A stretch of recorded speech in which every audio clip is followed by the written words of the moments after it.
नमस्कार साथियों, स्वागत है आप सभी का हमारे एक और नई वीडियो में। दोस्तों, ये वीडियो थोड़ा सा जो है सेंसिटिव होने वाला है।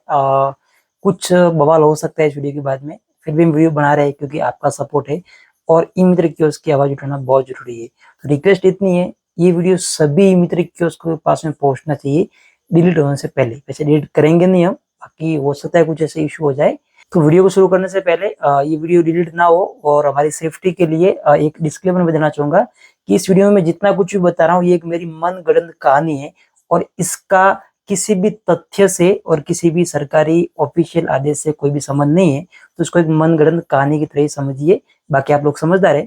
तो बढ़ते आगे, तो बात करेंगे ई मित्र के ऊपर। जो कमीशन ई मित्र कियोस्क को मिलता है उसके बारे में मुझे एक सपना आया था, उसके अंदर बताया गया था कि आपको कमीशन जो है कम मिल रहा है और खर्चे बहुत सारे होते हैं। तो आज की इस वीडियो में मैं एक कैलकुलेशन में आपको पूरा देने वाला हूँ कि एक ई मित्र संचालक को, ये वीडियो सरकार के लिए भी एक तरह से एक मैसेज है, ई मित्र संचालक की आवाज है कि ई मित्र संचालक का कमीशन कितना कम है, उसको एक डॉक्यूमेंट बनाने में कितना खर्चा आता है। तो आज की इस वीडियो को पॉजिटिव वे में हम आगे लेके बढ़ेंगे। तो यहाँ पर जो है हम बात करेंगे ई मित्र कमीशन के ऊपर। अगर वो मूल निवास बनाता है तो एक मूल निवास बनाने में ई मित्र संचालक को कितना खर्चा आता है, वो मैं आपको पूरा एक एक चीज कैलकुलेट करके बताऊंगा। और उसके बाद में कमीशन हमें कितना मिलता है उसके बारे में बात करेंगे। फिर आप खुद फैसला कीजिएगा कि इसमें जो है फेयर है कि नहीं, ये चीज सही है कि नहीं है। तो बढ़ते आगे, तो एक एक्सेल शीट जो कि मैंने क्रिएट की है बहुत मेहनत करके, और जैसे कि मैंने स्टार्टिंग में बताया, इसको आपको सीरियस नहीं लेना, ये मेरी मनगढ़ंत कहानी है।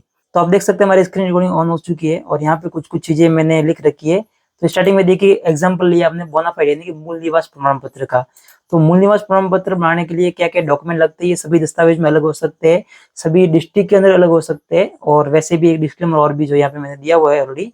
तो इसमें जो भी जो है एग्जाम्पल के लिए एक चार्ट है और इसमें जो भी डेटा है वो मेरी पर्सनल इन्फॉर्मेशन और कैलकुलेशन के हिसाब से, तो ऑफिशियल रेट इसके अलग हो सकते हैं और मैं हमारा जो मेरा आइडिया उसके हिसाब से बता रहा हूँ आपको।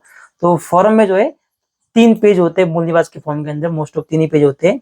और एक चीज और बता दूं, मूल निवास का फॉर्म सरकार से हमें नहीं मिलता है, सरकार से हमें पीडीएफ मिलती है। हम उसको प्रिंट करके ग्राहक को देते हैं, ना एलएसपी में देती है और ना ही जो है सरकार देती है। वो सरकार की तरफ से उनकी ऑफिशियल साइट के ऊपर पीडीएफ होती है, वो हमें मिलती है और उसी से हमें प्रिंट करना होता है, यानी कि ऑनलाइन हम प्रिंट करते हैं, हमें आगे से बना बनाया फॉर्म नहीं मिलता है। तो यहाँ पर जो है नॉर्मली 3 पेज का होता है मूल निवास का। तो पर पेज ऑनलाइन जब भी हम कोई प्रिंट निकालते हैं, मान लीजिए कोई व्यक्ति डॉक्यूमेंट लेके आया और उसको ऑनलाइन प्रिंट निकलवानी है पीडीएफ से, तो अगर 1 से 2 पेज की प्रिंट उसके ऊपर पर पेज मोटा मोटी जो है 10 रुपए लिए जाते हैं, लेते हैं। और अगर नहीं लेते तब लेना चाहिए। तो यहाँ पर जो है पर पेज 10 रुपए, यानी कि 3 पेज के हो गए 30 रुपए। मात्र जो आवेदन फॉर्म होता है, जो ऑफलाइन फॉर्म होता है, उसका हो गया। उसके बाद में जन आधार कार्ड की फोटोकॉपी लगती है डॉक्यूमेंट में, 5 रुपए पर पेज का, उसका जो दोनों साइड की होती है तो कॉस्ट लगती है फोटोकॉपी की। राशन कार्ड की फोटोकॉपी वो दोनों साइड की होती है। आधार कार्ड खुद का लगता है, उसका भी 5 रुपए लिया अपन ने। नामावली जरूरी होती है या वोटर लिस्ट या फिर कहीं जगह पे वोटर कार्ड लगता है, तो उसकी भी अलग अलग कॉस्ट पर पेज के हिसाब से 5 रुपए आप ले सकते हो। अगर नामावली निकलवाना चाहते हो, हमारे यहाँ तो बहुत ही खतरनाक लफड़ा है, तो उसके लिए 20 से 30 रुपए उसकी कॉस्ट लगती है। फिर बाबुओं को भी कहीं बार जाना पड़ता है एक्स्ट्रा, वो चीज तो अलग है। इसके अलावा आधार फादर का लगता है, अगर 18 साल से कम उम्र है तो फैमिली में से जो भी बड़ा होता है उसका आधार लगता है, मम्मी या पापा का, तो 5 रुपए उसका पकड़ते हैं। फिर अदर डॉक्यूमेंट की बात करें तो कुछ और भी एक्स्ट्रा है तो 5 रुपए उसके पकड़ लो, उसके हिसाब से। मतलब बहुत सारे डॉक्यूमेंट लगते हैं, सारे हमने यहाँ पे इंक्लूड किए, जरूरी है वही हमने यहाँ पे दिए। बाकी कभी कहीं पे ज्यादा भी हो सकते हैं, कम भी हो सकते हैं, बाकी एवरेज हम पकड़ रहे हैं। फोटो प्रिंट, जब भी कोई मूल निवास बनाना आता है, जाति प्रमाण बनाना आता है, तो उसका फोटो नहीं है तो फोटो भी प्रिंट करनी होती है। और फोटो प्रिंटिंग जब 8 कॉपी प्रिंट करके देता है व्यक्ति, तो 50 रुपए चार्ज आता है उस 8 फोटो का। ज्यादा कम हो सकता है अलग अलग जगह के हिसाब से, बाकी 50 रुपए एवरेज उसका रहता है कॉस्ट। और प्रिंटिंग का जो टोकन होता है, जब ई मित्र आवेदन करता है तो एक तो आवेदन करने का टोकन करता है 50 रुपए का, जिसका राजस्थान सरकार मैसेज भेजती है ग्राहक के पास में कि 50 रुपए से अगर ज्यादा लिया जाता है तो आप जो शिकायत कर सकते हैं। और इसी के बारे में लास्ट वीडियो में बात की थी कि किस तरह से भ्रमित किया जाता है, वो भी बात करेंगे आगे। और जब प्रिंट होता है मूल निवास, तो उसकी वहां पे जो है एक 20 रुपए का टोकन आउट करता है, लेकिन उस 20 रुपए का मैसेज सरकार नहीं भेजती है, सरकार खाली 50 रुपए का मैसेज भेजती है। तो 70 रुपए का टोकन ही हो जाता है टोटल। और यहाँ पर जो है फिर अप्लाई का बता दिया मैंने, डिजिटल पेपर लगता है उसको प्रिंट करने के लिए। उसके ऊपर डिजिटल पेपर होता है जो कि अप्रोक्सीमेटली अलग अलग कॉस्ट होती है। एलएसपी लगभग नहीं देती है, बहुत कम ऐसी एलएसपी है जो कि देती है। अगर आपकी एलएसपी आपको डिजिटल पेपर प्रोवाइड करवाती है फ्री में तो आप कमेंट कीजिएगा, नहीं तो मार्केट के अंदर ब्लैक में ये पेपर बिकते हैं।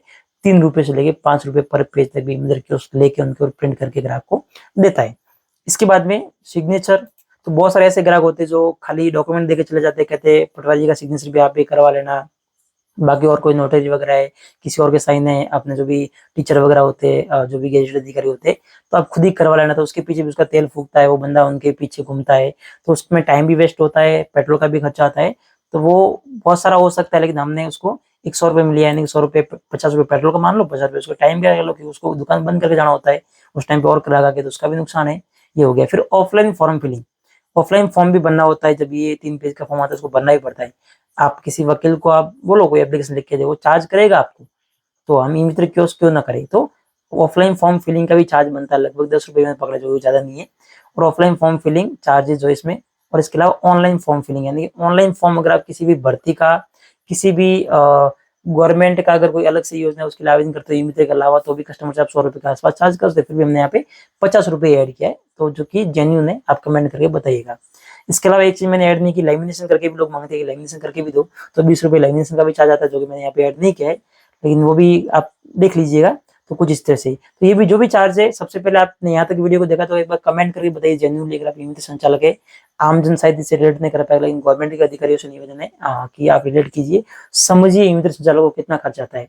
तो जब हमने इसको टोटल किया तो 358 बन रहा है टोटल, यानी कि ₹350 के आसपास। इससे भी ज्यादा होता है, लेकिन हमने इसको मिनिमम पे रखा है कहीं ना कहीं।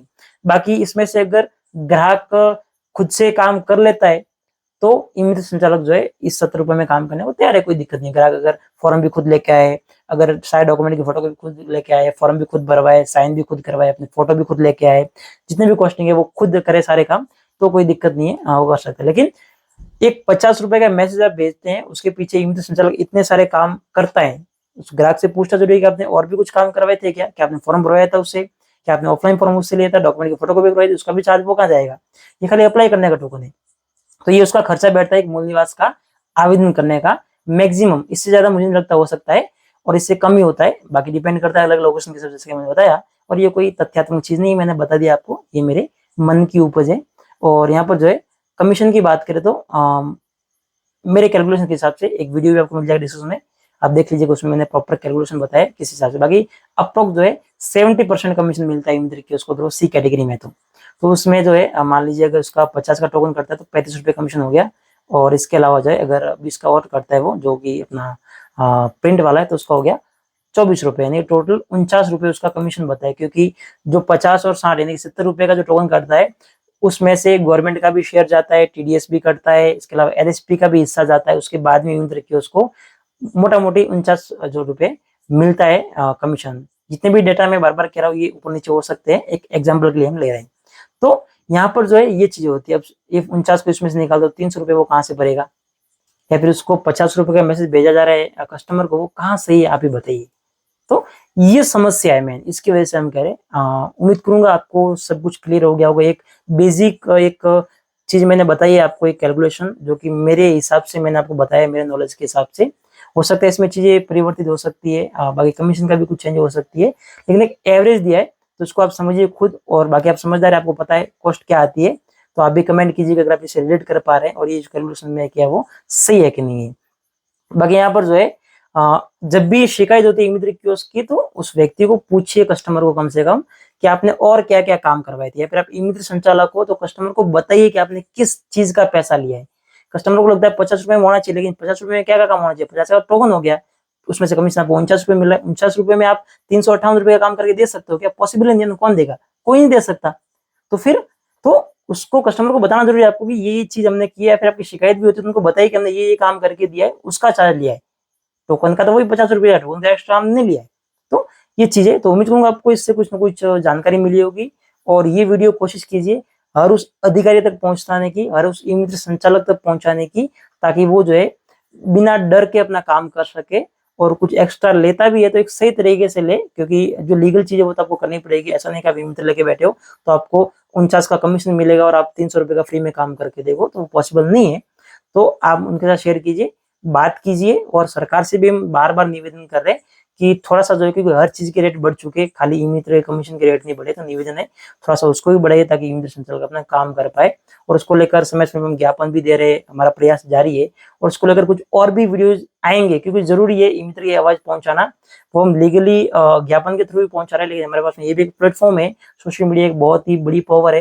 अगर ई मित्र संचालक सभी मिलके आप सपोर्ट करते हो और भी बहुत कुछ हम कर सकते हैं। बस निवेदन इतना चाहिए, इस चैनल को सब्सक्राइब जरूर कीजिए, क्योंकि आपके सपोर्ट की हमें बहुत जरूरत है। तो लास्ट वीडियो में जो कॉल रिकॉर्डिंग वाला बनाया था, उसमें बहुत सारे लोगों के मेरे पास में धमकी भरे कॉल भी आए थे, जैसे कि मैंने बताया, मैं ये चीज शेयर नहीं करता हूँ, लेकिन कुछ कुछ लोगों को मैंने बताया भी था इसके बारे में। तो जो भी होगा, लेकिन हमने कुछ गलत नहीं किया है। ये एक ई मित्र कियोस्क की दिल की स्थिति है, उसके मन की स्थिति है, जो कि मैं आपको शेयर कर रहा हूँ। समस्या होती है और अलग से जो एक्स्ट्रा उसको पैसे देना पड़ता है अधिकारियों को अप्रूवल के लिए, और भी बहुत सारी चीजें होती है, वो तो अलग है, वो तो हमने इसमें कैलकुलेट किया ही नहीं। तो बहुत सारे खर्चे होते हैं, जिसके बाद ई मित्र कियोस्क जो है अपना घर नहीं चला सकता, कहीं ना कहीं इसको समस्या आती है। तो अगर आप इससे रिलेट कर पाए हो तो रिक्वेस्ट एक प्यारा सा कमेंट जरूर कीजिएगा, और इस वीडियो को ज्यादा शेयर कीजिए, पसंद है तो लाइक कीजिए। हम मिलेंगे ऐसे किसी नई वीडियो के साथ में, किसी और नई अपडेट के साथ में। तब तक के लिए जय हिंद, वंदे मातरम।